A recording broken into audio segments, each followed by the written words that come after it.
અફઘાનિસ્તાનમાં આવેલા ભૂકંપમાં મૃત્યુ આંક 1411 થઈ ગયો છે, જ્યારે ઘાયલોની સંખ્યા 3250થી વધુ થઈ ગઈ છે.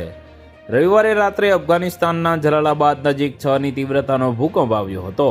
આ સમયે મોટા ભાગના લોકો સૂઈ રહ્યા હતા, જેના કારણે તેઓ ઇમારતોના કાટમાળ નીચે દટાઈ ગયા હતા. 1 સપ્ટેમ્બરના રોજ અફઘાનિસ્તાનના પૂર્વી ભાગ, ખાસ કરીને નાંગરહાર અને કુનાર પ્રાંતોમાં 6ની તીવ્રતાનો ભૂકંપ આવ્યો હતો, જેના કારણે ભારે વિનાશ થયો હતો.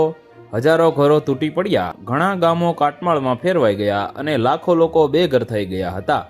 રવિવારે રાત્રે 11:47 વાગ્યે ભૂકંપ અનુભવાયો હતો, જ્યારે મોટાભાગના લોકો ઊંઘી રહ્યા હતા, જેના કારણે જાનહાનિની સંખ્યામાં વધુ વધારો થયો છે.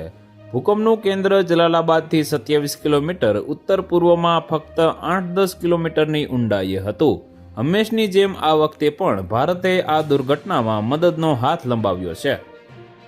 તો વધુ માહિતી મેળવવા માટે ચેનલ સાથે જોડાયેલા રહો. વિડીયો પસંદ આવે તો લાઈક કરી દેજો. ચેનલમાં નવા છો તો સબસ્ક્રાઇબ કરી દેજો.